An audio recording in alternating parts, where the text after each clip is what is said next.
ጥያቄ የተሰጠው መልስ ታስታውሳላችሁ? ትናንሽ ንግዶች የኮሪደር ልማት በሚል ኮስሜቲክ ፕሮጀክት እየታፈኑና እየፈረሱ ነው። ይሄ ብልጽግና ሊሆን አይችልም። ፓርቲው የብልጽግና ፓርቲ ኢኮኖሚው እያደገ መሆኑን ይነግረናል። ኢኮኖሚው ለማን ያደገው የሚለውን ጥያቄ ሁላችንም መጠየቅ አለብን። ለባለስልጣናቱና ልጆቻቸው ወይስ ለተለት ለምንኖር ኢትዮጵያውያንና በልተን ማደር ላልቻለን ዜጎች? ስራ የማይፈጥር እድገት እውነተኛ እድገት ነው ብለን አናምንም። የዜጎችን ሁኔታ ሳያገናዝብ ዋጋ የሚጨምር ተሐድሶ ኃላፊነት የሚሰማው ተሐድሶ ወይም ሪፎርም ነው ብለንም አናምንም። ምርታማነት ሳይኖር መበደር ልማት አይደለም፣ ቀውስን ለሌላ ጊዜ ማስተላለፍ ነው። አሁንም በተደጋጋሚ የብልጽግና መንግስት ፌል እንዳደረገና የሀገሪቱን ኢኮኖሚ ከድጡ ወደ ማጡ እየከተታት እንደሆነ የኢትዮጵያ ህዝብ የሚረዳው ነገር ነው። ምክንያቱም ኢኮኖሚ ሌላ ተአምር የለውም። ኢኮኖሚ ማለት ህዝብ በልቶ አድሯል ወይ፣ ሀገር በምን አይነት ሁኔታ ላይ ነው የምትገኘው ማለት ነው። ቅድም እንደጠቀስኩት ውበት እኛን ወይም ደግሞ ህዝብ ሊሸውዱ አይችሉም። የየዕለት እውነታችን በልቶ ማደር አለመቻል፣ ኪራይ አለመክፈል እንደሆነ የምንገነዘብን ነው የምናውቀው ሁኔታ ነው። ስለ የትኛው ወጣት ነው የምታወሩት? በጦርነት ስላስገደላችሁት ኢትዮጵያ እናንተ የቤተ ሙከራ አይጥናት ወይ? ምክንያቱም ባለፉት አመታት ለጦርነት የዋለው ገንዘብ እንኳን ሲተመን አሁን ህዝብ ዳቦና የቤት ኪራይ መክፈል አቅቶ የሚያኖር ሀገር አይደለም መኖር የነበረባት። በቢሊዮን የሚቆጠር ዶላር ነው ለጦርነት ያዋላችሁትና ስለ የትኛው ወጣት ነው የምታወሩት?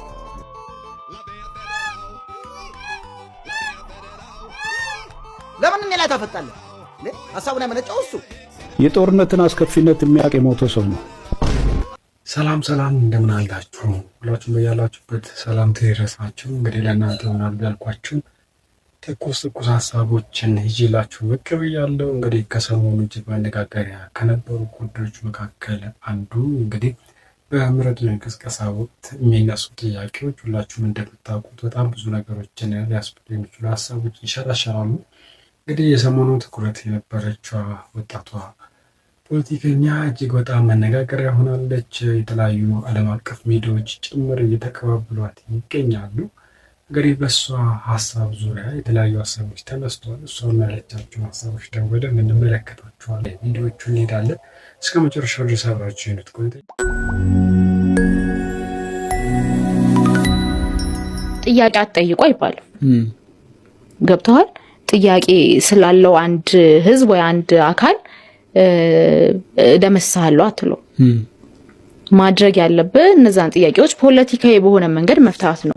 ድሮን መላክ አይደለም ያለብህ፣ ወታደር መላክ አይደለም ያለብህ፣ ህዝብን ከቦ ማስራብ አይደለም ያለብህ፣ ከዓለም እንዳይገናኝ ማድረግ መብቱ የሆኑት በዜግነቱ ማግኘት ይገባቸው የነበሩ መሰረታዊ አገልግሎቶችን መንጠቅ አይደለም ያለብህ። ፖለቲካዊ ጥያቄዎችን በፖለቲካዊ መንገድ መመለስ ነው። ከየትኛውም አካል በላይ ደግሞ መንግስት ኃላፊነት አለበት። ምክንያቱም ምርጫ አሸንፊያለሁ ብሎ አይደል የተቀመጠው አይደለ? ህዝብ መርጦኛል ብሎ ነው የተቀመጠው። የተቀመጠው ደግሞ ህዝብን ለማስተዳደር ነው።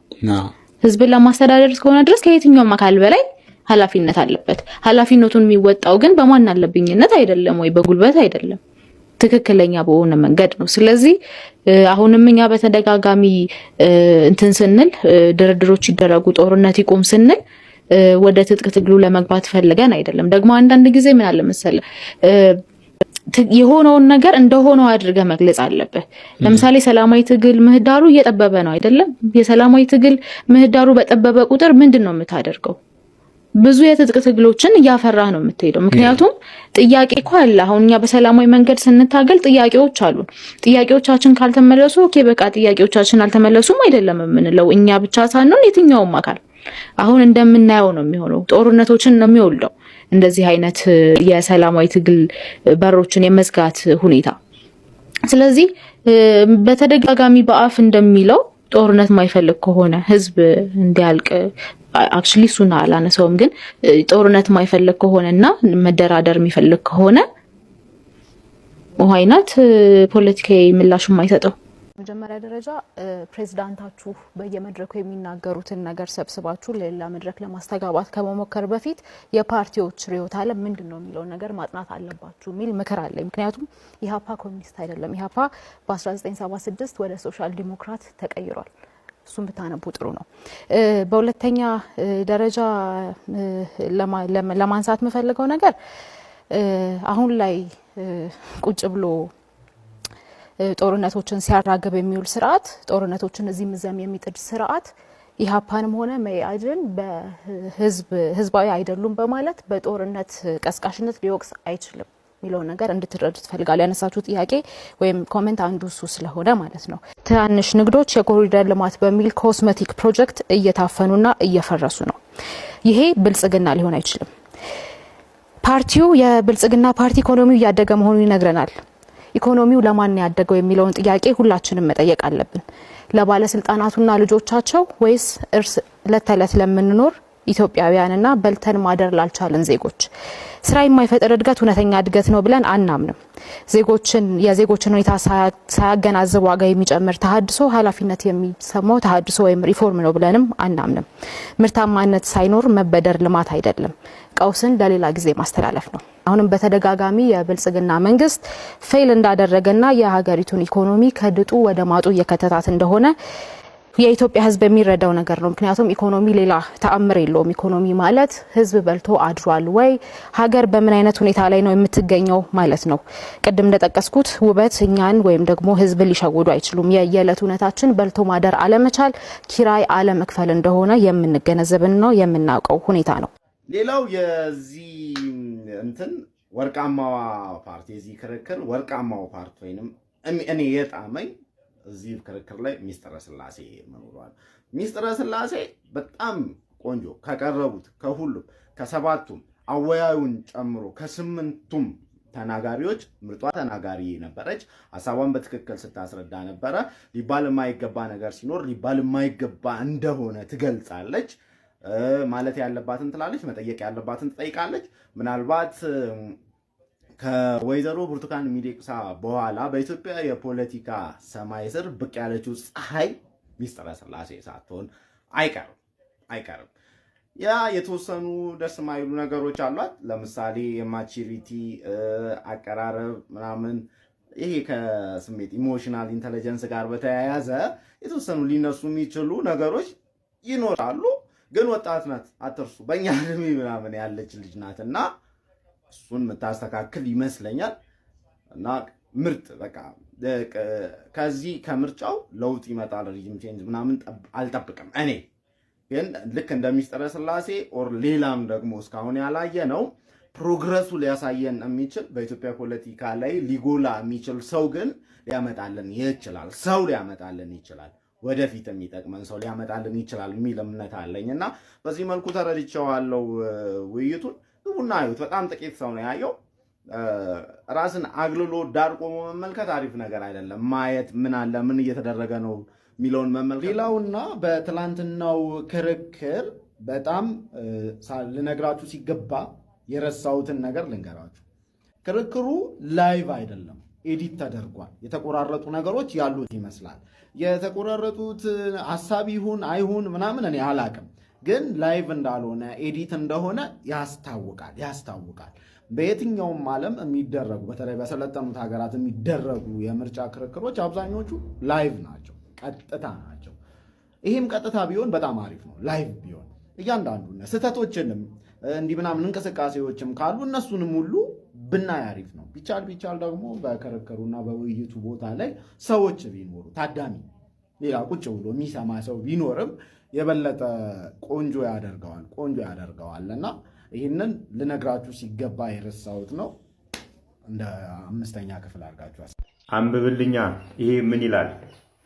ማንኛቸውም በዲጂታል የሚደረጉ ግብይቶች ላይ 5% ተጨማሪ አስከፍልሃለሁ፣ እንዲሁም የትኛውን ብድር ስትበደር 1% ተጨማሪ እቀበልሃለሁ ብሏል አዋሽ ባንክ። አዋሽ ባንክ ብቻ አይደለም እንደዚህ እንዲል የታዘዘው፣ ሁሉም ኢትዮጵያ ውስጥ ያሉ ባንኮችና ፋይናንሻል ኢንስቲትዩሽኖች በዲጂታል ግብይት ሲያደርጉ 5%፣ ብድር ሲያበድሩ 1% ተጨማሪ አስከፍለው ሰብስበው ለኢትዮጵያ የአደጋ ስጋት ስራ አመራር ኮሚሽን ገቢ እንዲያደርጉ ታዘዋልና በዚህ በየካቲት ወር ተጀምሮ እንደዚህ አይነት ግብይቶች ስታደርጉ 5%፣ ስትበደሩ 1% እንደሚጨመርባችሁ እወቁ ተብላችኋል። ከዚህ በፊት ሰራተኞች ላይ 0.5% ተጨምሯል። ውሃ ክፍያ ላይ እንዲሁ ለዚሁ የእርዳታ ድርጅት ተሰብስቦ እንዲሰጥ ተጨምሯል። መንግስት ከዩኤስኤድ እና ከተለያዩ እርዳታ ድርጅቶች የሚመጡ እርዳታዎች ሙሉ ለሙሉ ወይም በከፊል በማቆማቸው ምክንያት እንደዚህ አይነት ወጪዎችን በራሳችን መቻል አለብን ብሎ ስላሰበ ያቀደው እቅድ ነው።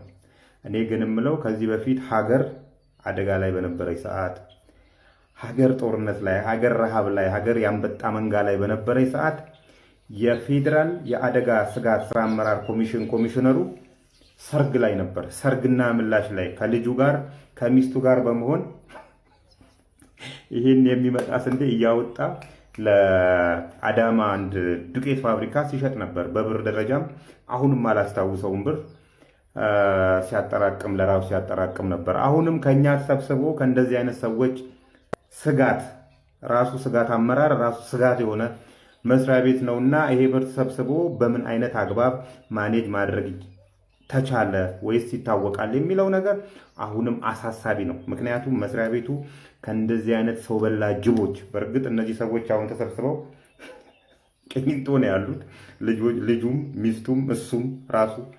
አሁንም ግን ይሄ መስሪያ ቤት ከእንደዚህ አይነት ነገሮች የጸዳ ነው ወይ የሚለው የራሴ ጥያቄ ነውና ህዝቤ ሆይ ግን ግብይትህን ስታደርግ ያው 5% ተጨምሮብሃልና ወገብህን ጠንከር ማድረጉ።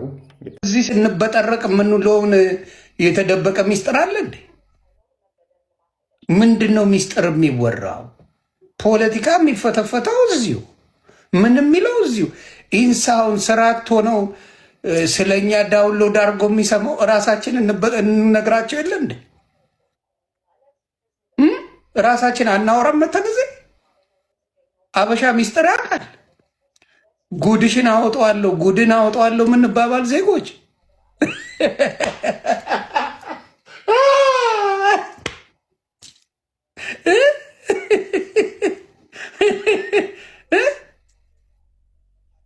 እስቲ ንገረኝ።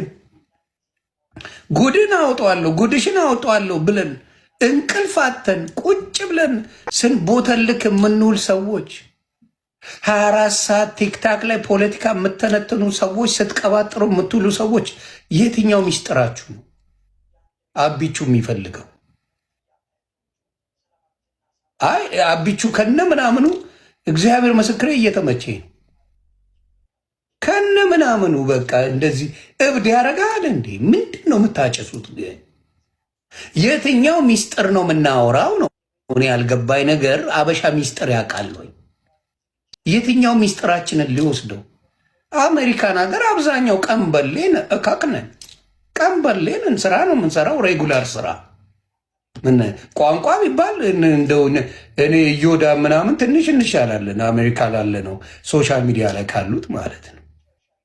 አንለስ እዚህ ሀገር ካልተወለዱት በስተቀር ምንም ብዙዎቻችሁ ሶሻል ሚዲያ ላይ እካክናችሁ ፖለቲካ የምታወሩት ምናምን እንግሊዝኛ አታውቁ። በእንግሊዝኛ የሚወራ ሚስጥር የላችሁ። የምታውቁት ቢግ ላቭ ቢግ ሪስፔክት ነው አሜሪካ ያላችሁ። የትኛው ሚስጥር አውርታችሁ ነው እኔ የምጠይቃችሁ?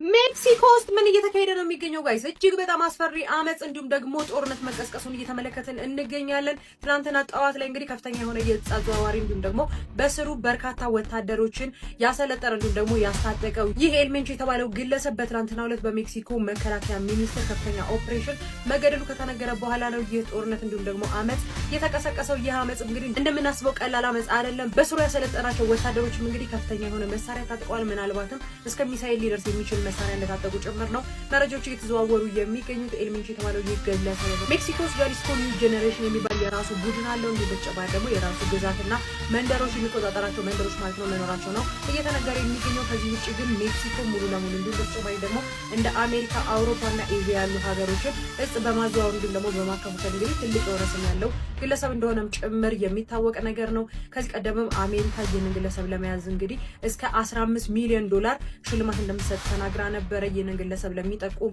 ያለበትን ለሚናገር እንዲሁም ደግሞ አሳልፎ ለሚሰጡ ሰዎች እንደዚህ አይነት ሽልማቶችን ተናግራ እንደነበር የሚታወቅ ነው። ነገር ግን ሜክሲኮ ከረዥም ዓመት ድካም በኋላ እንግዲህ በትናንትናው ዕለት በተደረገ ትልቅ እንዲሁም ደግሞ የደህንነት ኦፕሬሽን ይህን ግለሰብ ላይ ጥቃት በማድረስ እንግዲህ ህይወቱ ማለፉን ትናንትና ጠዋት ላይ ሜክሲኮ መከላከያ ሚኒስቴር አሳውቆ ነበረ። ከዛ በኋላ እንግዲህ ጃሊስኮ ኒው ጄኔሬሽን የተባሉት እነዚህ ወጣቶች እንግዲህ ሜክሲኮ እንደምትመለከቱት እያስጨነቁ ነው የሚገኙት። መከላከያ ሚኒስቴርን ጥቃት ከደረሰበት በኋላ በህይወታቸው ነበረ። ነገር ግን በአውሮፕላን ወደ ሆስፒታል እየሄደ በነበረበት ሰዓት ላይ አውሮፕላን ላይ ነው ህይወቱ ያለፈው ብሎ ነበረ ያወጣው። ነገር ግን በዚህ ሰዓት ሜክሲኮ በከፍተኛ ጭንቀት ውስጥ ትገኛለች። እንደ ካናዳ፣ እንደ ኤራላስካ እንዲሁም ደግሞ ሌሎች ትልቅ የሚባሉ አየር መንገዶች እንግዲህ ወደ ሜክሲኮ በረራቸውን እያቋረጡና እየሰረዙ መሆኑን እየተነገረ የሚገኘው። በዚህና በሌሎች አዳዲስ መረጃዎች በድጋሚ መልሳሌ የፕላስ ምልክቷን መጫናችሁ ናቸው። መልካም ቀን ይሆንላችሁ።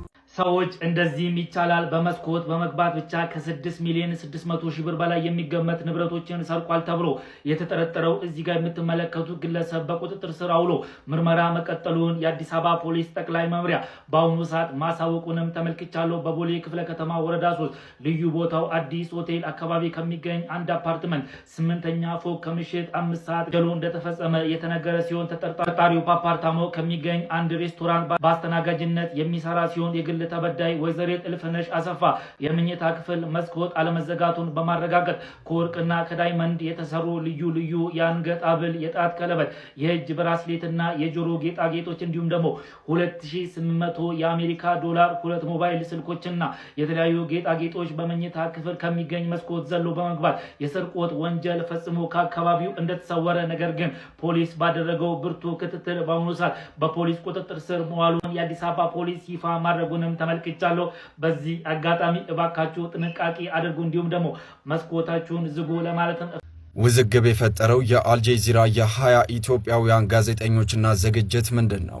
አልጀዚራ ሊስኒንግ ፖስት በተሰኘ ፕሮግራሙ ባደረገው ምርመራ እስራኤል በጋዛ እየፈጸመች ያለውን የዘር ፍጅት ገጽታን ለመቀየር 20 ኢትዮጵያውያንን ጋዜጠኞች ጨምሮ ከተለያዩ የአፍሪካ ሀገራት የተወጣጡ የሚዲያ ባለሙያዎች ወጪ በመሸፈን አሳሳች ዘገቦች እንዲሰሩ ማድረጉ ተጋልጧል። ከ10 የኢትዮጵያ መገናኛ ብዙሃን የተወጣጡ 20 ጋዜጠኞች በጉዞ ላይም ተካፍለዋል። ታዲያ ጋዜጠኞቹ ባዘጋጇቸው ፕሮግራሞች የፍልስጤማውያንን ድምፅ ያላካተቱ፣ የጉዳቱን መጠን ያላነሱና ፍልስጤም የሚባል ሕዝብ እንደሌለ የሚያስመስሉ ይዘቶችን ማሰራጨታቸው ቁጣንም ቀስቅሷል። ጉዞ በእስራኤል መንግስትና ለእስራኤል ቅርበት ባላቸው ተቋማት የተመራና ወጪው የተሸፈነ ቢሆንም አብዛኞቹ ጋዜጠኞች ግን የገንዘብ ምንጩን ሳይገልጹም ቀርተዋል። ጋዜጠኛ ዘካሪያስ ዘላለምና የዘርፉ ባለሙያዎች ድርጊቱን የጋዜጠኝነት የሥነ ምግባር ደንብ ጥሰትና እውነታን የመደባበስ ሙከራ ሲሉም ነቅፈውታል።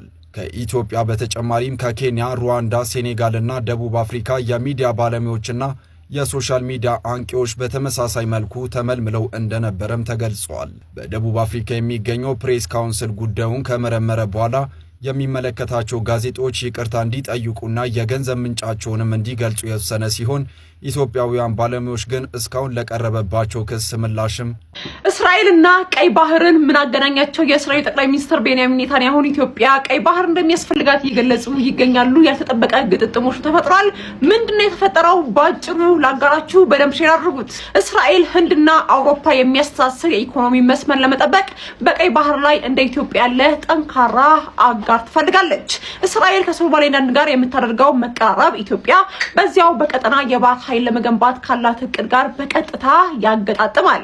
የሁቲ ታጣቂዎች በቀይ ባህር ላይ የሚፈጥሩትን ስጋት ለመመከት የኢትዮጵያ በባህር ዳርቻ ላይ መገኘት ለምዕራባውያንና ለእስራኤል ስትራቴጂካዊ ፋይዳው እጅግ የጎላ ነው። ሂደቱ ደግሞ ግልጽ ነው። አዲስ ዓለም አቀፍ አሰላለፍን እየተፈጠረ ይገኛል። ኢትዮጵያ የባህር በር ትፈልጋለች። እስራኤልና አጋሮቿ ደግሞ ቀይ ባህርን የሚጠብቁላቸው ጠንካራ ሀገር ይፈልጋሉ። ሌላው ጠቅላይ ሚኒስትር ዶክተር አብይ አህመድ ትናንትና በሐዋሳ በነበረው የልዩ ዘመቻ በዓል ላይ ባደረጉት ንግግር አንድ ነገር ተናግረው ነበር። የኛ ዝግጅት በድፍን አፍሪካ ሰላም ለማረጋገጥ ነው፣ በቀጠናችን ላሉ ሀገራት አለኝታ መከታ ጋሻ ለመሆን ነው ማለታቸው በጥምረቱ ውስጥ ኢትዮጵያ እንዳለችበት አመላካች ጭምር ነው። ሌላው የእስራኤሉ ፕሬዝዳንት ይስሐቅ ሄርዞግ በዚህ ሳምንት ማለት ነው በኢትዮጵያ አንድ ቀን የሥራ ጉብኝት እንደሚያደርጉ መዘገቡ የሚታወስ ነው። ነገሮቹ የሚገርም ግጥጥሞች ነው። ነገሩ እጅግ የሚገርም ግጥጥሞች ነው። በደንብ ሼርና ኮፒ ሊንክ አድርጉት። በአዲስ መረጃ መለሳለሁ። መልካም ምሽት። የዚህን ባለጌና ነውረኛ የሆነ የዩኒቨርሲቲ አስተማሪ ጉድ ልንገራችሁ። በነገራችን ላይ ይህንን ቪዲዮ የሰራውበት ትልቁ ዓላማ በሁሉም ዩኒቨርሲቲ ውስጥ የተከበረውን የመምህርነት ሙያ ተገን አድርገው ሴት ተማሪዎች ላይ ጥቃት የሚፈጽሙ አስተማሪዎች እንዳሉ እንድታውቁ ነው። ይህ የምትመለከቱት ግለሰብ ስሙ አየለ ይባላል። የሚያስተምረው የወልቂጤ ዩኒቨርሲቲ ላይ ነው። እናም የሚያስተምራትን አንዲትን ሴት ተማሪ የተበላሸብሽን ውጤት አስተካክልልሻለሁ አሳይመንትሽንም ይዘሽኔ ብሎ እስጢፋኖስ ቤተክርስቲያን የሚባል አካባቢ ይቀጥራታል። እናም ያቺ ሴት ተማሪ ወደ ተባለችበት ማለትም ወደ እስጢፋኖስ ቤተክርስቲያን አካባቢ ትሄዳለች ማለት ነው። ነገር ግን የተባለችበት ቦታ ሳትደርስ ድንገት ወደ ቤቱ ሄደ በማስመሰል ወደ ቤቴ ሄጃለሁ፣ የአስተማሪዎች መኖሪያ ቤት ነበር የሚኖረውና ወደዛ አልፌያለሁና በቃ ወደዛ ነኝ ብሎ ይጠራታል። እናም ወደ ቤቱ ከደረሰች በኋላ ዳይሬክት ነው የጠየቃት። ውጤትሽ እንዲስተካከል እንዳስተካክልልሽ ከፈልግሽ ከኔ ጋር ዛሬ አንሶላ መጋፈፍ አለብሽ ይላታል። ይህን እቺ ተማሪ ያልጠበቀችው ጥያቄ ስለነበረ በፍጹም እንደማይሆን ታሳውቀዋለች። ከዛ ይሄ አረመኔ የሆነ ግለሰብ ምን ያደርጋል? በግድ በጥፊ የመታ ጉልበቱን በመጠቀም አስገድዶ ይደፍራታል ማለት ነው። ይህንን አስነዋሪ ተግባር በሚያስተምራት ሴት ተማሪው ላይ ከፈጸመ በኋላ እቺ ልጅ ክስ ትመሰርታለች። ሕግም መመርመር ባለበት መንገድ መርምሮ ይሄ የዩኒቨርሲቲ መምህር የሚያስተምራትን ሴት ተማሪው መድፈሩን ካረጋገጠ በኋላ በፍርድ ቤት የ9 ዓመት ብይን ተበይኖበት ወደ ወህኒ ቤት ገብቷል ማለት ነው። እንግዲህ ዩኒቨርሲቲ ማለት የተማረ ኃይል ያለበት ማመዛዘን የሚችል ማህበረሰብ ያለበት ቦታ ነው። ዩኒቨርሲቲ የእውቀት አባት በሚባሉ መምህራን ሴት ተማሪዎች ላይ ጥቃት የሚፈጸም ከሆነ አስቡት እንደ ሀገር ምን ያህል እንደደነዝን ማለት ነው። ስለዚህ እንደዚህ መምህር ስላልደፈሩ ገመናቸው ያልወጣባቸው እጅግ በጣም ብዙ ነውረኛ ባለጌ የተከበረውን የመምህርነት ሙያን ተገን አድርገው የዩኒቨርሲቲ ሴት ተማሪዎች ላይ ጾታዊ ጥቃት የሚያደርሱ ጥቂት የማይባሉ መምህራን በየዩኒቨርሲቲዎች ውስጥ አሉ። እናስቆማቸው። ይህን ቪዲዮ አድርሱልኝ። አመሰግናለሁ። ወጣት ነው የምታወሩት። በጦርነት ስላስገደላችሁት እያስገደላችሁ ስላላችሁ ሚስጥረ ስላሴ ታምራት ትባላለች። ፖለቲከኛ፣ የቀድሞ የዜና አንባቢ እና በአሁኑ ሰዓት ላይ ደግሞ የኢሃፓ የተባለው ፓርቲ ዋና ጸሐፊ ነች እና እንግዲህ ከሰሞኑ የኤፍዋይፒያችንን በደንብ አጨናንቀው ነበረ። ከዚህ በዚህ ላይ በተደረገው ክርክርና በዚህ ላይ በነበረው ዲቤት የገዢው ፓርቲን ወክሎ የተገኙትን ተወካዮች እንግዲህ እንደዚህ አይነት ጥያቄዎችን ስጠይቃቸው ነበር። ቡሌት የሆኑ ጥያቄዎችን ስጠይቃቸው ነበረ። ኢሃፓ ማለት የኢትዮጵያ ህዝባዊ አብዮታዊ ፓርቲ ማለት ነው፣ እንዲሁላችሁ እንደምታውቁት ማለት ነው። እንግዲህ ኢሃፓ ምንድን ነው ኦር ደግሞ ኢሃፓ ቢመረጥ ምን አይነት ነገሮች ሊሰራልን ይችላል የሚባለው እንግዲህ ማኒፌስቶን ያነበባችሁ ሰዎች ታውቁታላችሁ። ማኒፌስቶ ላላነበባችሁ ደግሞ ማኒፌስቶን የት እንደምታገኙት ንገራችሁ። እዚህ ወጣት ጋር ዞራ ጋር ሄዳችሁ ማግኘት ትችላላችሁ። እንግዲህ ይሄ ቪዲዮ ሙሉ በሙሉ ማኒፌስቶን በደንብ ብትናልጎ እየነገራችሁ ያለበት ሰዓት ነው። እሱ ከተናገሩ ላይ የሆነ አንዳንድ ነገሮች ቀንጨባ አድርጌ ላሳያችሁና እሱ ቻናል ላይ ገብታችሁ ደግሞ ሙሉን ታገኙታላችሁ። ኢሃፓ እንግዲህ ኮሚኒስት አድርገን ነው የምናስበው። ከዚህ ቀደም ሰምቶ የነበረው ኮሚኒስት የሚባለው ግን ኮሚኒስት አይደለም። በ1976 ዓ.ም እንደ ኢትዮጵያ አቆጣጠር ነው አይ ቲንክ ወደ እንትን የተቀየረው ወደ ሶሻል ዲሞክራሲ የተቀየረው ማለት ነው። ሶሻል ዲሞክራሲ ምንድነው? ከሶሻሊዝም ነው ከኮሚኒዝም ምን ይለያል? ዲሞክራሲ የሚባለው ለምን ገባ የሚባለው ደግሞ ሌላ ረጅም ቪዲዮ ስለሚፈልግ እሱን ነግራችኋለሁ በደንብ ምን አይነት እንትኖች እንዳሉት። ታዲያ ኢሃፓ ወደ ስልጣን ቢመጣው ደግሞ ኢሃፓ ቢመረጥ ምን ምን ነገሮችን ሊያሳካ ይችላል? ደግሞ ለኢትዮጵያ ምን ነገሮች ሊያመጣ ይችላል የሚለው ልንገራችሁ። የመጀመሪያው ትምህርትና ጤና ጉዳዮች ነፃ እንዲሆኑ ያደርጋል። በመቀጠል ደግሞ ስራ አጦች፣ ወላዶች፣ ጡረተኞችና ህጻናት ከመንግስት ድጎማ እንዲያገኙ ድጎማ ተሰጥቷቸው ያው ኑሯቸውን እንዲገፉ ያስባል። ከዛ ማለት የመሬት ላራሹ የሚባለው ነገር ገበሬዎች ወይ ደግሞ አርሶ አደሮች መሬት አልምተው ሸጠው ለውጠው ህይወታቸውን መቀየር እንዲችሉና ሙሉ በሙሉ መሬታቸውን ኦን እንዲያደርጉ የሚያስችላቸው አሰራር ያመጣል ተብሎ ይታሰባል። ከዛ በተጨማሪ ደግሞ አሰብ የኢትዮጵያ መሆኑን ያምናል። እንግዲህ ይሄን ሁሉ የነገረኝ ማን ነው? ዞራን። ማኒፌስቶ እንደዚህ ነው። ማኒፌስቶን ደግሞ የዞራን ቻናል ኦፊሻል የዞራን ኢንሳይትስ የሚለው ቻናል ላይ ገብታችሁ ማግኘት ትችላላችሁ። ወደ 44 ፔጅ አካባቢ ነው። ፔጁን አልጨረሱትም። ኦልሞስት ወደ 20 ምናምን ፔጅ ላይ ነኝ። ሙሉ ጨርሼ ደግሞ ሙሉ እንትን ነግራችኋለሁ። ይሄውና ቻናሉ ከፈለጋችሁ ዞራን ኢንሳይትስ ብላችሁ እዚህ ላይ ማግኘት ትችላላችሁ ሙሉ እንትኑን እና ይሄን ይመስላል። ግን ስለዚህ ወጣት ምን ተሰማችሁ? ለሚስጥረ ስላሴ ምን ተሰማችሁ? የምር የተሰማችሁን ሀሳባችሁን እንድትነግሩ ይፈልጋለሁ። ቢካዝ እኔ አይ ዋዝ አሜዝድ እንደዚህ አይነት ወጣት እንደዚህ አይነት ፓወርፉል እና ቡሌት የሆነ ወጣት ይኖራል ብዬ አስቤ ማላውቅም ነበር። እንደዚህ ፖለቲካሊ የሚሳተፍ ነበርና like I'm proud to see this። አቤት ግብጽ ቀሉን ስትችልበት ኢትዮጵያ በአባይ ጉዳይ ላይ ትለሳለስ ወይም ደግሞ ወደ ድርድር ትምጣ እንጂ ኢትዮጵያ ቀይ ባህርን እንድታገኝ የተቻለኝን በሙሉ አደርጋለሁ ስትል በናሽናል በኩል ዘገባዎችን እየተመለከትን እንገኛለን። ናሽናል እንደዘገበው ከሆነም እንግዲህ ባለፈው ሳምንት ለጠቅላይ ሚኒስትር ዶክተር አብይ ይህ መልእክት እንደደረሳቸው በተጨማሪም ደግሞ ወደ ዩናይትድ ስቴትስ ማለትም ደግሞ ለዶናልድ ትራምፕ መላኩን ጭምር ነው ይህ ሀሳብ ናሽናል በሰፊው እየዘገበ የሚገኘው። ይህ ማለትም በግብጽ አመለካከት ኢትዮጵያ አባይ ግድብ ላይ ያላትን ነገር ለቀቅ ታደርጉ እንዲሁም ደግሞ ለግብጽ የሚመች ድርድርን ተፈርም እንጂ ቀይ ባህር እንዳያሳስባችሁ ቀይ ባህር እንድታገኙ ከጎናችሁ ነው የሚል ሐሳብን ነው እያስተላለፈች የሚገኘው። ምክንያቱም ደግሞ በዛ አካባቢ ላይ ያላት ወታደራዊ እንዲሁም ደግሞ ሶማሊያና ሱዳንን ጨምሮ እንግዲህ ወታደራዊ አቅማን በዛ አካባቢ ላይ ለማሳየት እንደምትችል ጭምር ነው እየተናገረች የሚገኘው። ናሽናልም እንግዲህ ይህንን እንደዘገበው ከሆነ የመልእክት ከአለፈው ሳምንት ላይ ለጠቅላይ ሚኒስትር ዶክተር አብይ አህመድ እንደተላከ ጭምር ነው በዘገባው ላይ ይዞ የወጣው። ግብጽም ኢትዮጵያ በዚህ ሐሳብ ተስማማ እንጂ ከሌሎች የአፍሪካ አጋሮቿ ጋር አንድ ላይ በመሆን ቀይ ባህር እንድታገኝ እንደምትሰራ ጭምር ነው ይፋ ያደረገችው። እናንተስ በዚህ ጉዳይ ላይ ምን ሐሳብ አላችሁ? በሌሎች መረጃዎች እስከመመለስ ድረስ ሐሳባችሁን ኮሜንት ላይ አጋሩኝ። ፕላስ ምልክቷን መጫናችሁን አትርሱ። መልካም ቀን ይሁንላችሁ። እንግዲህ ለእናንተ ይሆናሉ ብዬ ያሰባሰብኳቸው ሐሳቦች እነዚህን ይመስሉ ነበር። በሌሎች ሐሳቦች በሌሎች ጉዳዮች እንገናኛለን። እስከዚያው ድረስ ሰላም ሁኑ ለማለት እወዳለሁ።